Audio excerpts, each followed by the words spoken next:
le contraste effectivement le contraste avec les disciples est manifestement voulu, il est même appuyé, hein, puisque les disciples ça va être la débandade, ça va être la faillite, ça va être tout ça. Hein. Finalement, celles qui sont présentes, hein, tout au long, c'est celles qui assurent la présence chez les femmes. Sauf Joseph d'Arimathie. On va s'intéresser, on va pas s'intéresser à Judas pour l'instant, mais on va s'intéresser aux questions qui ont été posées par rapport à tous ces phénomènes extraordinaires que saint Matthieu est le seul à rapporter de tous les évangélistes et dont on peut faire la liste. Les choses étranges qui suivent la mort de Jésus. Tremblement de terre. Tremblement de terre, ténèbres, les rochers qui sont Le voile. Alors, les rochers, on peut les mettre avec le tremblement de terre. Le voile du temple, hein. les tombeaux, c'est que chez Matthieu. Les tombeaux. C'est que chez Matthieu, le voile du temps. Oui. Les tombeaux, hein, qui s'ouvrent. Les saints qui se promènent. Les saints qui se promènent. Ah oui, alors ça, les saints qui se promènent, c'est chez jamais vu ça ailleurs. Et ils se promènent où? Dans la ville. Dans la ville de Jérusalem? Eh ben oui, ça peut être que là. Non, c'est pas Que dit le texte? Il parle de Jérusalem? Ah, la ville sainte. Ah, Et entrer dans la ville sainte. Dans la ville sainte. Et se faire voir. mais est-ce que Matthieu a l'habitude d'appeler Jérusalem la ville sainte? C'est peut-être la ville. Est-ce que c'est ville sainte de Jean? Non, c'est la ville céleste. Ah, peut-être, parce que vous savez, Saint Matthieu, dans Saint Matthieu, Jérusalem, c'est la ville qui tue les prophètes. Hein. C'est la cité de David, là. C'est la cité de David, mais c'est la ville qui tue les prophètes. Hein. Ah oui, bah c'est la ville. Jésus l'appelle comme ça. Donc là, on est un peu étonné quand même de.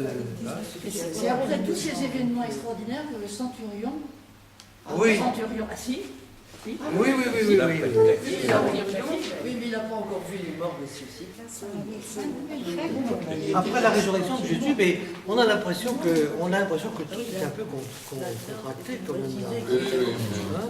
Parce que aussitôt la mort de Jésus, on se met à parler de la résurrection des saints. Oui. Pourquoi est-ce qu'on n'attend pas que le troisième jour, hein?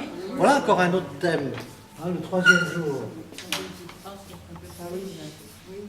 On a l'impression que c'est avant le troisième jour que tous ces gens, tous ces cadavres qui ont attendu aussi longtemps dans leur tombeau, soulèvent leurs pierres et commencent à se balader. Voilà, c'est que ça interfère peu à peu. Hein. Ça interfère peu à peu. Jésus n'est pas encore mort que l'obscurité se fit à partir de la 6e heure sur tout le pays. Et vers la 9e heure, Jésus clama dans un grand cri, etc. Mon Dieu, pourquoi m'as-tu abandonné, etc. Hein. Et ensuite, là, on revient vers des choses plus vraisemblables. Et voilà qu'on revient dans l'invraisemblable lorsque, une deuxième fois, Jésus pousse un grand cri et rendit l'esprit. Et voilà, le rideau du temple se déchira en deux, du haut en bas, la terre trembla, les rochers se fendirent, les tombeaux s'ouvrirent, de nombreux corps des saints trépassés ressuscitèrent. Ils sortirent des tombeaux après sa résurrection, entrèrent dans la ville sainte et se firent voir. Ils ont ressuscité, mais c'est Alors, qu'est-ce que c'est après sa résurrection? Ça veut dire quoi? Les tombeaux après sa résurrection. Est-ce que ça veut dire que le narrateur anticipe? Le narrateur anticipe? Non, il a concentré les choses. On a beaucoup de peine à établir une chronologie claire de tout ça. Hein. Tout est un peu mélangé. Hein. Il y a des choses qui manifestement relèvent de l'événementiel, hein, des choses qui sont plus ou moins contrôlables, mais il y a un certain nombre de choses qui ne sont pas du tout contrôlables. Saint Matthieu est seul à nous parler de tous ces événements extraordinaires, ces ténèbres qui durent 3 heures. Alors, sur tout le pays, mais il y a d'autres traductions, c'est sur toute la terre, non? Attendez, il y a plein de références à l'Ancien Testament. Ben oui, c'est pour ça que c'est très important. Ben oui, parce que toutes ces références à l'Ancien Testament sont des références à deux choses. Le jour de l'Éternel, dont on a déjà parlé, hein, et les théophanies. Qu'est-ce que c'est les théophanies? C'est les manifestations divines. L'exemple par excellence des théophanies, c'est les 10 commandements tels qu'ils sont mis en scène par... c'est la mise en scène divine, la théophanie. Hein. Les 10 commandements mis en scène par Cécile... hein, qui essaie de suivre un peu le texte. Et le texte montre toute la montagne fumante, etc., et qui tremble, etc. Hein. Ça veut dire que Dieu s'apprête à descendre et il s'approche. Hein. C'est ça le jour de finalement, c'est ça le jour du Seigneur. Alors, c'est pas tout à fait ça, mais ça se rejoint. Hein. Si le jour de Dieu arrive, alors il y a des manifestations théophaniques qui se produisent. Hein. Tremblement de terre comme au Sinaï, hein.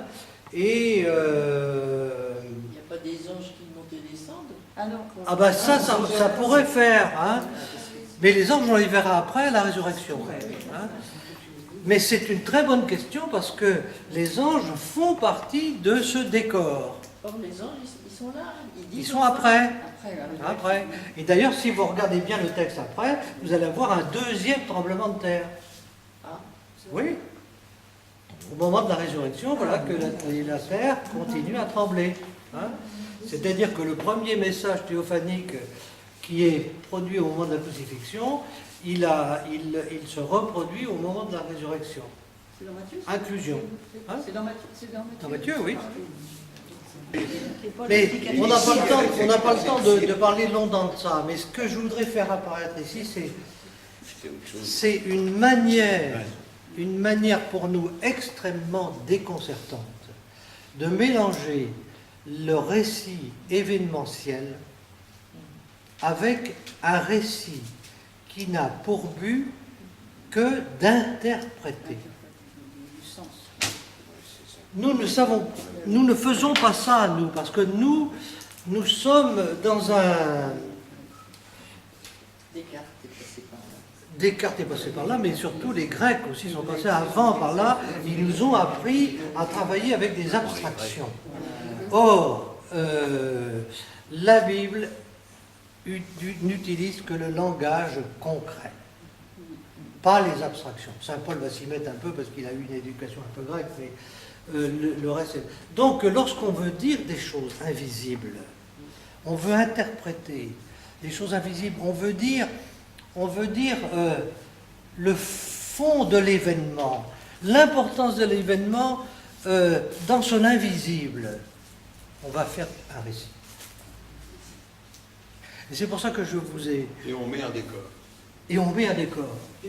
Et on met un décor, mais pas un décor simplement pour impressionner, un décor qui est codé. Hein, parce que toutes ces métaphores, parce que je commence à parler de métaphores, ce sont des métaphores qui ont une vie longue à travers la Bible et qui sont par conséquent pleines de sens et de signification.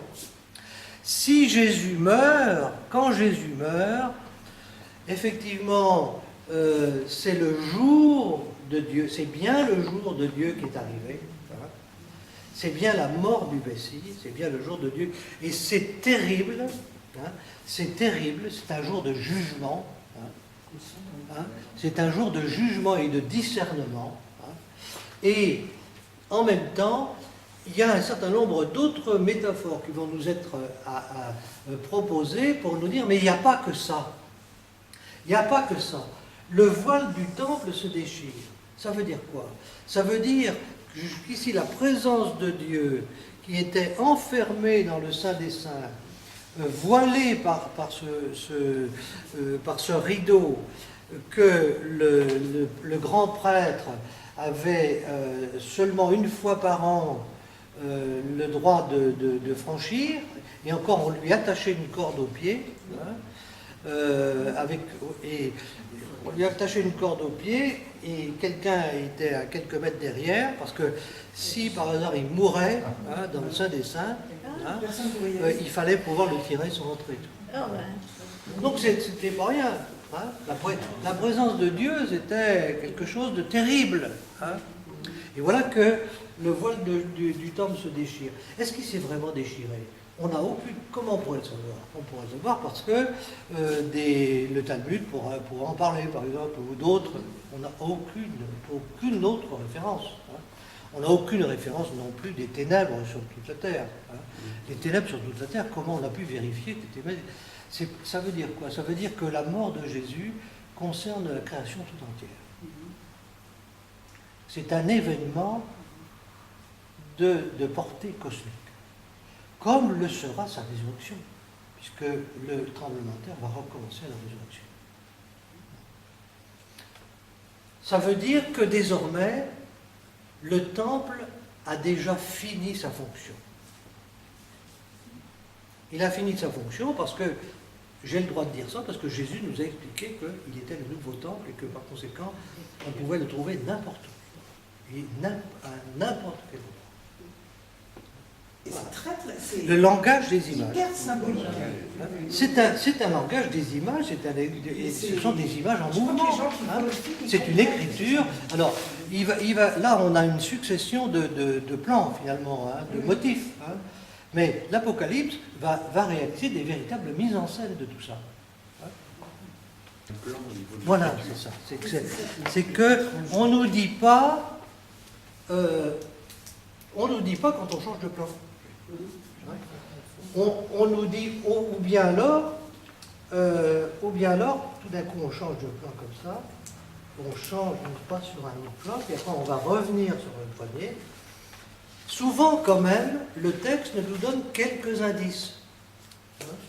Par exemple, l'idée que les ténèbres, je crois que c'est ça la traduction exacte, c'est sur toute la terre. Comment est-ce qu'on peut vérifier que c'est sur toute la terre? Personne ne peut vérifier ça. Personne ne peut imaginer que des cadavres attendent dans leur tombeau pendant des siècles et des siècles que le Christ ressuscite pour soulever la terre. Et pourtant, lorsqu'on voit ça au portail des cathédrales, ça ne nous choque pas. On trouve que c'est des images qui sont très parlantes. Hein. Parce qu'on a gardé une âme d'enfant. Hein? Parce qu'on a gardé une âme d'enfant. Non, c'est simplement, pas seulement. On ne peut pas se représenter la résurrection, et donc on se fabrique une représentation la plus proche possible, hein, quitte, on est presque dans l'ironie. Hein. Quand on voit les types soulever leur... Hein, ils montent, comme s'ils passaient à leur fenêtre. Non? Oui. Hein? La cathédrale. Les cathédrales, toutes les cathédrales ont ça. Hein? Ça ne nous fait pas rire, on trouve ça. C'est souvent le dernier, donc c'est à la fin du voilà, temps, c'est ça. le monde revient. Alors, quelquefois, quand même, on nous donne des indices. Par exemple, la Terre. La Terre, on dit, mais comment ils sont? Ou alors, la ville sainte. On dit, mais c'est la première fois qu'on voit cette expression dans Saint Matthieu. Hein? Qu'est-ce que c'est que cette ville sainte? Il n'a pas l'habitude de parler de Jérusalem qui vient de condamner Jésus. De quelle ville sainte il s'agit? Alors évidemment, il y a des gens qui savent déjà qu'il y a une autre Jérusalem. Hein, et donc, ils vont dire peut-être que c'est la bonne piste. Hein. Donc, on a vraiment changé de registre. Hein. Mais pour pouvoir détecter ces indices, il faut avoir une bonne connaissance de l'Ancien Testament. Sans ça, on se laisse piéger par le non décroche. On ne décroche pas. Et un autre, on dit c'est invraisemblable. Voilà, c'est ça. Et alors, un autre indice, c'est qu'on se pose la question, pourquoi les autres évangélistes n'ont pas raconté tout ça, alors que c'était si spectaculaire. Hein. Donc on n'est pas dans le spectacle, on est dans l'interprétation.